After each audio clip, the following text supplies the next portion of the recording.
Amigos, amigas, señoras, señores, muchas gracias nuevamente por venirse a informar aquí a mi canal, donde saben que verifico las notas, son notas honestas, apoyando y apuntalando nuestra cuarta transformación, ahora con este tema tan importante como son los de las Afores.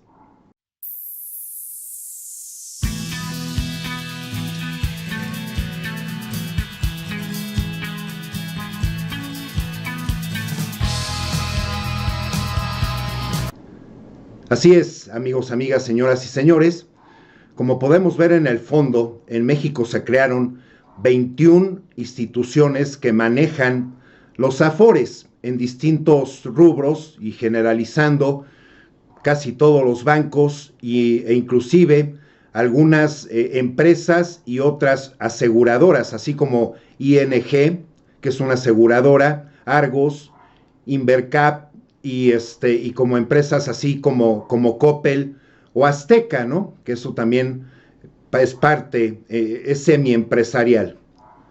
La situación de los Afores en nuestro país, por supuesto, surge, como siempre, en gobiernos prianistas. El Afore únicamente se destina y se diseña para que las personas dentro del trabajo formal o informal, teniendo la posibilidad de aperturar una cuenta para este rubro, pudieran estar ahorrando o obteniendo un ahorro, porque eso se descontaba o se descuenta inmediatamente del salario que perciben las personas en trabajos formales, y las que no, es una aportación, entonces, como se le denomina, voluntaria. Dentro de estos asuntos, por supuesto que en la conferencia de hoy estuvo el nuevo secretario de Hacienda, o el Arturo Herrera, quien además explicó sobre cómo se están manejando estos Afores en esta cuarta transformación. Vamos a escuchar. Las comisiones de los manejadores de los fondos a las cuentas de los trabajadores. En un sentido estricto, esto lo que implica es que si un trabajador se incorporara hoy a su vida laboral, esta disminución de las comisiones va a lograr que cuando ellos se retiren tengan un 10% más de pensión, un hecho no menor. Permítanme hacer algunas referencias relevantes, porque las Afores son fundamentalmente el mecanismo a través del cual garantizamos un retiro digno para los trabajadores mexicanos, pero no es nada más esa su única función. Tiene implicaciones muy importantes para el sector financiero y para las inversiones. Quisiera referirme a 2 o 3 puntos que verán en esta lámina. Si vemos el segundo punto, las Afores manejan hoy ya el 15.6% equivalente del Producto Interno Bruto, cerca de 3.7 billones de pesos. Es la fuente más confiable y de más largo plazo para las inversiones mexicanas. A través de las inversiones de las Afores se fondea al sector de carretero, al sector de comunicaciones, al sector de energía, al sector de vivienda, y se fondea también al gobierno federal mexicano. Las Afores tienen un monto muy importante de las emisiones del gobierno federal mexicano. Quisiera referir también a otro punto que está aquí antes de saltar a la siguiente gráfica. Hubo retiros por 75.398 millones de pesos, lo cual quiere decir que es un sistema muy dinámico con entrada de trabajadores y trabajadores que están entrando al retiro.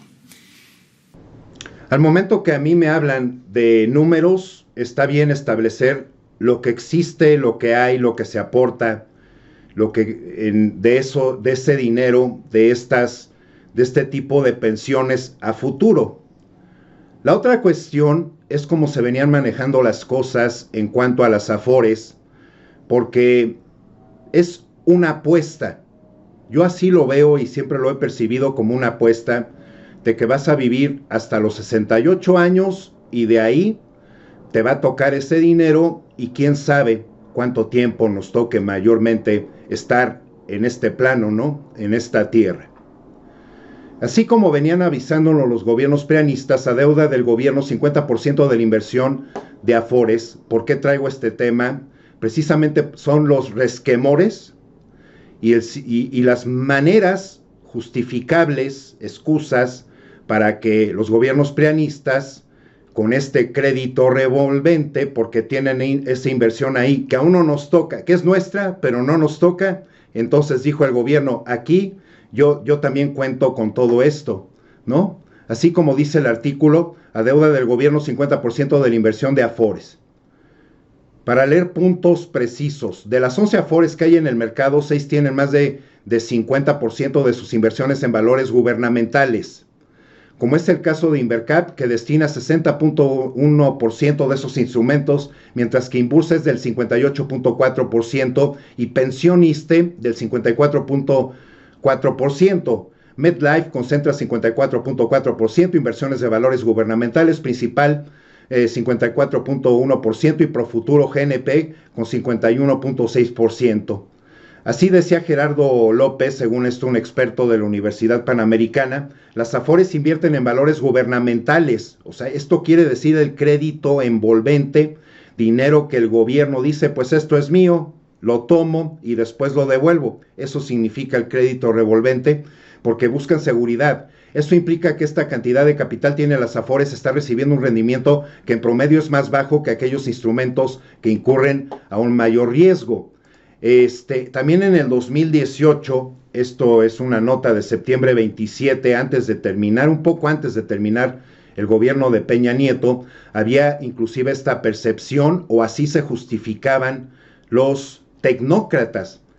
76% de los mexicanos de la generación Afore no alcanzarán la pensión. El presidente de la IMF explicó que este porcentaje de la población que se registró ante el IMSS a partir de 1997 o el ISSSTE después del 2007 no cubrirá el número de semanas de jubilarse. Puntuales aquí.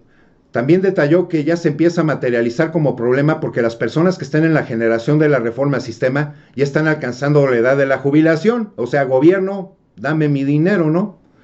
En cuanto al sistema de pensiones en el país financieramente insostenible, dijo que el 2000 al 2017, la pensión por el gasto corriente asociado con pensiones, jubilaciones en el presupuesto han pasado de 1% al 3 al 5% del Producto Interno Bruto, lo que refleja un problema exponencial porque la población mexicana se va haciendo vieja y hay más presiones en el gasto. Entonces, ¿qué esperaban? ¿Que nos mantuviéramos jóvenes toda la vida? La propuesta con esta nueva reforma del sistema de pensiones de contribuciones más agresivas por parte del empleado, la propuesta es llevarla del 6.5 al 3.5% con fondos de vivienda del Infonavit y con programas sociales, y aquí también existe un problema porque no todas las personas que reciben el apoyo para el Infonavit compraron una casa. Sigue habiendo esa gran duda y es una cuestión que tampoco se le preguntó hoy a Rafael Herrera con respecto a esto. Es un ahorro, no es el Afore, pero es un ahorro y hay muchas personas que no utilizan ese dinero que se les fue descontando para llevarlo a un ahorro, para comprarse una casa que no fue utilizado, pero sigue siendo el dinero que tú produciste, ¿no? Estamos seguros que esta administración la va a hacer y será una reforma de fondo, no solo para obedecer presiones fiscales como las anteriores, así como podemos llegar al caso de que se estaba financiando la obra Ecocida en Texcoco, el aeropuerto, con dinero de los Afores y que lo avisó CI Banco, uno de los principales compradores de los títulos de Grupo Financiero Inbursa controlado por Carlos Slim, por vías que incluyen la administradora de fondos para el retiro Afore, Inbursa de acuerdo con las fuentes del mercado accionario. Aquí dice más abajo, la demanda tuvo la emisión del grupo aeropuertario, es una muy buena señal que los participantes en el mercado financiero dan por descontado que la obra, el mayor proyecto de la infraestructura impulsado por el actual gobierno, va a ser construida así como se llevó a cabo. No va a ser construida así haya salido ayer, porque ayer lo dijo Carlos Slim acompañando a nuestro presidente en la conferencia de prensa, se le preguntó directamente, entonces ¿se va a hacer el aeropuerto? ¿Cómo se va a hacer? Se va a respetar la inversión de 66 años del aeropuerto de siempre, se establece el nuevo de Santa Lucía y no nada más queda uno que desaparece a estos dos. O sea, realmente las ideas tecnócratas, neoliberales están realmente mal, equivocadas, totalmente fuera de contexto. Los principales compradores de los títulos, además, aquí se asoma el nombre de Grupo Financiero Inbursa controlado por Carlos Slim, por vías que incluyen la administración de fondos. Dentro de estas tareas hay que traer a una persona que estuvo que comenzó la Cuarta Transformación como secretario de Hacienda, Carlos Ursúa, y que después, pues mejor, dijo, no, pues yo mejor renuncio. Los manejos que se dicen ahí es de que Carlos Ursúa no estaba realmente convencido de los manejos honestos, honrados y de los cambios de dirección hacia el apoyo sobre todo al pueblo, y por eso también fue la renuncia. Así se dice por ahí, por allá, ¿no? No hay nada contemplado, no hay una nota que lo apunte, y esto es lo que decía en febrero 6 del 2019. La tasa de reemplazo que se menciona aquí por el director del Infonavit y también por la reportera, significa que es qué porcentaje del salario que uno estaba acostumbrado a ganar va a ganar uno o va a tener en la jubilación. Típicamente en el caso de las AFORES, no solamente en México, sino en muchas partes del mundo, esa tasa de reemplazo es muy baja. Es por ello que, y esa es la primera medida que nosotros estamos empezando a adoptar, porque hay que incentivar el ahorro voluntario a las AFORES. Segundo, las AFORES, depende su comportamiento, es muy variado. Hay AFORES muy buenas, hay AFORES muy malas. No voy a hablar de cuáles son buenas y cuáles son malas. La verdad que los invito a que ustedes estén continuamente revisando en las páginas de la CONSAR el desempeño de cada una de las AFORES. La diferencia, a lo mejor en el corto plazo parecería muy pequeña por las tasas, pero en el largo plazo, a medida que pasan los años, una pequeña tasa puede significar un gran monto. Entonces es bien importante también incentivar, informar a los trabajadores de que deben estar muy al pendiente de las AFORES en cuestión. Hablando de esto, de estar al pendiente, digo, habemos personas que alguna vez nos pusimos a trabajar en empresas formales y por ende nos toca el Afore, y el Afore, mientras uno no le aporte o siga uno laborando en empresas formales, la cantidad por los intereses sí va creciendo de una manera muy enana, pero sigue creciendo, y también los bancos no mandan los reportes del Afore como debe de ser a los correos electrónicos, entonces no están haciendo su trabajo como les corresponde, de estar nosotros con ese gran derecho que tenemos a estar recibiendo nuestra información del Afore. Y además, dentro de las cuestiones a la nueva reforma del sistema, que por supuesto todo esto tiene que ser previsto, si las personas tienen algún problema, ven alguna arbitrariedad, pues hay que, como lo digo, hay que ayudar, como dice nuestro presidente, a quitarle el reuma al elefante que convirtieron los gobiernos prianistas.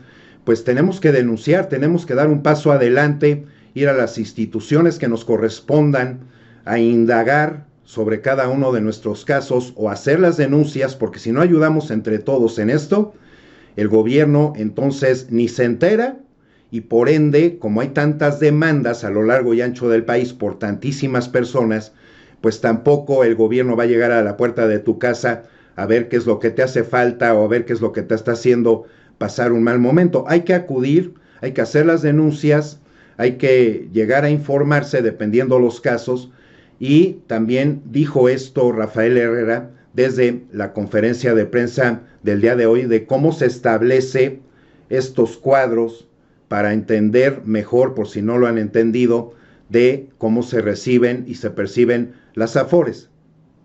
Y ahí es lo que ahorran los trabajadores, lo que se les retiene y lo que los empleados también aportan ahí. El segundo es el periodo de retiro. No es lo mismo la pensión que va a tener un trabajador que cotiza solamente por 10 años a un trabajador que cotiza por 30, 35 años.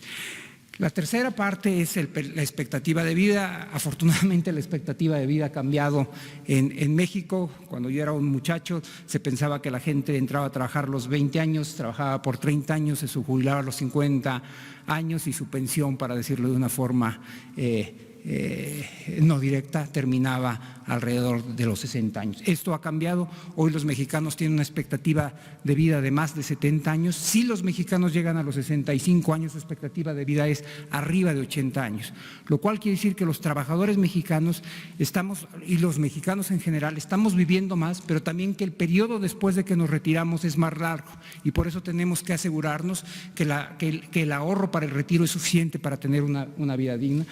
El cuarto punto es el ahorro voluntario. Está reconocido en México y en otros países que el ahorro obligatorio no es suficiente, y en esto es algo que vamos a tener que trabajar. El quinto punto tiene que ver con una iniciativa de nosotros que ya está en el Senado, que fue aprobada en la Cámara de Senadores, que fue aprobada por la Comisión de Hacienda de la Cámara de Senadores, y que ya nada más está pasando por un voto en el Pleno, que requiere a permitirles a las AFORES que tengan un régimen de inversión que les permita tener mayores ganancias, para que estas ganancias sean a su vez transferidas a los trabajadores.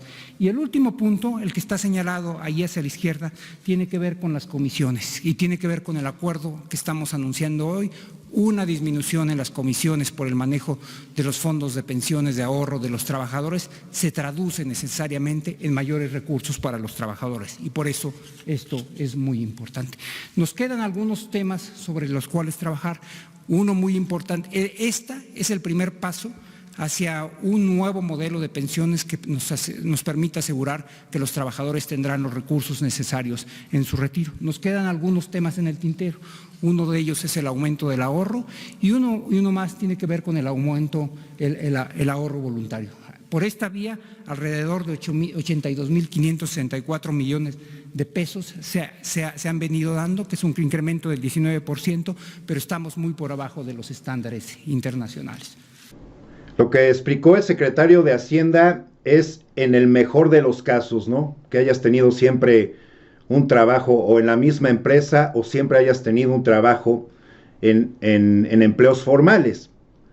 La realidad en nuestro país es que si precisamente algo creció fue la informalidad. Uno, por el terrorismo fiscal que se nos impuso en los gobiernos prianistas. Dos, además hay que reiterarlo, porque a los grandes empresarios se les cobraba del 1 al 6%, y en indistintas ocasiones se le condonaban, ¿no?, el pago de impuestos, que eso mayormente desangró el erario público, una situación sumamente injusta para los ciudadanos y para el país, porque entre más ganas, pues más tienes que aportar al erario público, a la hacienda pública, y únicamente ellos llegaban, incluidos a Carlos Slim, a pagar cantidades ridículas, que eso, pues bueno, ya lo he expuesto en distintos videos. Para complementar la información, y antes de pasar a algo muy importante también de lo que va a ser nuestra cuarta transformación en la voz de nuestro presidente, con la desaparición de los inspectores a negocios y empresas, que también fueron uno de los dientes en el engranaje corrupto de los gobiernos prianistas, yo les vengo a complementar la información de cuáles son entonces las AFORES con mejores rendimientos. Así como lo dice, la Comisión Nacional del Sistema de Ahorro para el Retiro presentó el análisis de las diferentes AFORES para determinar cuál es la que ofrece mejores rendimientos. Para ello tomó en cuenta dos factores que afectan el saldo administrado: el rendimiento, ganancias o intereses generados por invertir tus ahorros, y la comisión cobrada por las AFORES en el año 2018. ¿Cuáles son? Estas precisamente son: Profuturo paga en rendimiento de 8.26%, luego le sigue Sura, Citibanamex en tercer lugar, Coppel, Principal, Banorte, Pensioniste, Azteca, Inbursa e Invercap son las 10 mejores bancos, ¿no?, que ofrecen los mejores rendimientos. Las AFORES que más destacan son Profuturo, Sura y Coppel. Igualmente Profuturo tuvo un rendimiento superior al 7.26%, y que a mí se me antoja que estas comisiones que pagan o intereses que hacen que suba tus AFORES siguen siendo enanas, pero son las que mejor pagan. Entonces, nos vamos al tema precisamente de nuestro presidente, avisando sobre que precisamente los inspectores que llegan a esos negocios y empresas que únicamente se prestaron para la corrupción, porque llegaban a pedir únicamente cantidades y moches a lo largo y ancho en el país, esa actividad se va a suspender. que eso es lo que va a entrar, pues obviamente va a entrar la ley de confianza con los ciudadanos, propietarios de micros negocios, negocios chiquitos, así tengas un restaurantito, una empresa donde tengas artesanía, un tallercito mecánico. Todo esto va a entrar dentro de la ley de confianza, que además eso va a ayudar a las personas a hacerse realmente responsables. ¿Cómo va a funcionar? Vamos a escuchar a nuestro presidente. En oficinas, en mandos medios, en todo lo que tiene que ver con la fiscalización. Estamos presentando una iniciativa de reforma legal en el Congreso para tener una ley de confianza. Por ejemplo, creo que aquí una vez lo planteé, nada más que va a iniciar su aplicación a partir de la aprobación, desde luego, en el Congreso, y cuando estemos ya preparados. Queremos suspender a todos los inspectores, no dejarlos sin trabajo, sino que se ocupen de otras cosas. Vamos a quitar toda la vigilancia, la regulación que se hace en establecimientos comerciales, en empresas. Vamos en una primera etapa solo a dejar la vigilancia del quién es quién en los precios para combustibles, lo que hace la Procuraduría del Consumidor. Pero todos los demás inspectores van a dejar de llevar a cabo esa labor. Y se llama Ley de Confianza Ciudadana porque vamos a que el dueño de una empresa, de un comercio, el prestador de un servicio, manifieste bajo protesta de decir verdad que conoce la ley, que conoce los reglamentos, que conoce cómo tiene que actuar con rectitud, si se trata de un restaurante, si se trata de un comercio, las medidas de seguridad, todo lo que se establece en los reglamentos. De modo que no vaya el inspector a supervisar, porque lo que suele pasar es que el inspector llega a recoger el soborno, el moche. Entonces queremos eliminar eso y que el dueño de un establecimiento comercial se inscriba en un padrón, decía bajo protesta de decir verdad, y solo se realicen sorteos periódicos cada 6 meses, cada año, y si le corresponde ser supervisado, entonces con la participación de las cámaras, ir al lugar, al sitio, al establecimiento comercial, empresarial, y llevar a cabo la supervisión. Si actuó con rectitud, con integridad, si dijo la verdad, se le da un certificado de buen comportamiento, como un buen ciudadano. Una medida definitivamente muy buena, porque definitivamente los inspectores realmente causaban demasiadas molestias, además de desangrado para tantos negocios y sobre todo cuando empiezas y no tienes tantos recursos. A mí me pasó, yo lo viví, así es que a mí no me pueden platicar que eso no es cierto. Nuestro presidente, fíjense, lo prometió a empresarios a eliminar estos inspectores precisamente para, en un paso más, para erradicar la corrupción. Esto fue el 4 de septiembre del 2018, o sea, casi 2 meses antes, 3 meses antes de comenzar su mandato, y es otra vez otra manera de reiterar, de subrayar que el presidente que tenemos es un presidente que tiene palabra, y lo más importante es que siempre honres tu palabra, que siempre también tengas esa disposición a escuchar a las personas para entenderlas, llegar a un mutuo acuerdo, un acuerdo que no afecte a nada ni a nadie, que sea siempre dentro de lo justo, de la honestidad, de la honradez, que eso también necesitamos y requerimos mucho en nuestro país. Amigos y amigas, mil gracias por llegar hasta este punto en el video, entregándoles mi invitación para que hoy, por favor, me acompañen a las 8 de la noche, tiempo del centro de México, a mi transmisión en vivo, así como lo es cada miércoles y domingos, lunes y viernes a las 7 de la noche, tiempo del centro, siguiendo trayendo información, notas relevantes, platicar de cosas que valen la pena, acompañando paso a paso nuestra cuarta transformación y reiterándoles que este domingo 1 de septiembre es el primer informe de gobierno por parte de nuestro presidente Andrés Manuel López Obrador, el cual para mí representa un informe de gobierno histórico, ya que ahí no estaremos escuchando ni mentiras ni engaños, como nos los aplicaron informe tras informe los otros expresidentes prianistas. Que estén muy bien, hasta la próxima.